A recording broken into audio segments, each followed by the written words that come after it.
Sinong gumapang kay Saldico na bumaliktad kina Marcos at Romualdez? Well, siyempre, kung sino yung beneficiary. Sino yon? Halimbawa, 2 days bago yung kanyang testimonya, sinabi niya ni Amy Marcos na malinaw naman kasama ng mga Duterte na tetestigo si Saldico. Aba, may advance notice siya. Ibig sabihin, may access sila kay Saldico. Ikalawa, ay ito yung timing na sinasabi natin, o sinasabi ni Laila de Lima kanina. Nangyari ito bago nung malakihang mga rally at protesta laban sa gobyerno. Na yung iba ay lantarang sinasabi na gusto nilang pabagsakin yung gobyerno. So, yung timing ng kanyang testimonya ay parang tulong dun sa bumabanat sa gobyerno at gustong pabagsakin yung gobyerno. Clearly, ito yung mga Duterte. Ngayon, kung sino specifically yung kumausap sa kanya, hindi pa natin alam. Baka si Doris, alam. Ay, hindi ko pa po naisasawalat. Wala pa akong maleta. Ay, pero kung specific po ang ating paglalantad, kung sino nga po ang direktamenteng makikinabang sa ganitong klaseng pagsisiwalat ni Saldico, sino po yan? Well, for now, yung gusto mong pabagsak sa gobyerno ay yung mga Duterte. At ang medyo dramatic lang kahapon ay akala natin nakakaisa sila with the INC. Pero kahapon parang tinaboy sila. Dahil sabi ng INC, ang posisyon namin ay hindi pabagsakin ng gobyerno. Ang posisyon namin ay hindi pa resignin ng presidente. Kaya kung yan ang posisyon nyo, maghanap kayo ng ibang lugar para mag-rally. So definitely, yung mga Duterte na makikinabang dito sa testimonya ni Saldico ay medyo nabiyak dun sa INC. At least for now, yun yung medyo dramatic. Na parang magkaiba na sila ng posisyon. Bago mangyari itong rally, parang united sila. Itong UPI, itong Jesus is Lord, itong KOJC, itong INC. Pero mukhang yesterday, hindi na sila united. Bakit kaya? Anong nangyari, Sec? Well, una, naglabas ng posisyon yung military, kung napanood nyo naman, di ba? Si Armed Forces Chief of Staff.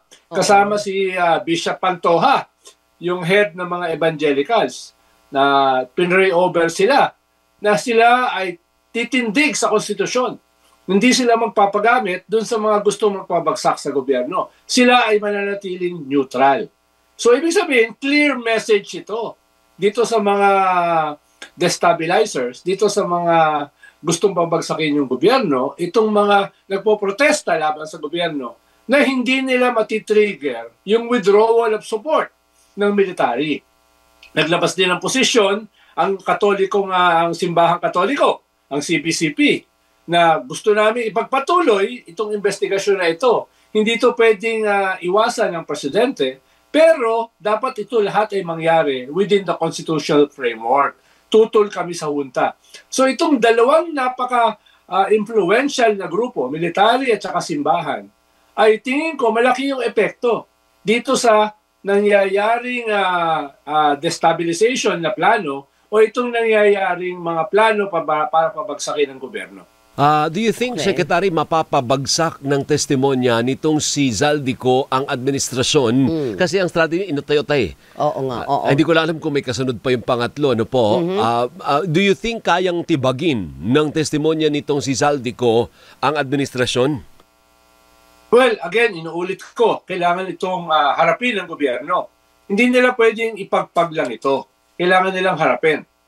Dahil yung presidente na mismo ang ini-implicate ni Saldico. Pero ikalawa, inuulit ko na nawawala yung impact nitong testimonya niya kung wala siya rito. Nawawala yung impact ng testimony niya kung hindi niya dala yung resibo, yung ebidensya na sinasabi niya dito. At kung hindi niya iaaminin na siya ay kasabwat, medyo hihina yung kanyang testimony. Kaya yung impact nito sa ating political landscape ay unti-unti lang nababawasan. Siyempre, nung nagsimula yan, marami nagulat. Marami nagitla. Gulat-gulat naman talaga. Pero later on, yung climax na hinihintay ni Doris ay hindi nangyari. So, naging appetizer na lang. Oo. Nasan yung main meal?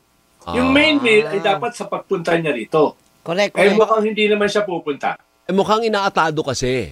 Oo, Inuutay-utay. oo. Baka may kasunod pa. Remember, mahaba-haba pa yung Marcos Administration Secretary, ha? Oo nga. 2028 pa yun. 2026 pa lang next year. Tama. Pero mahirap kasi magpabagsak ng gobyerno through Zoom.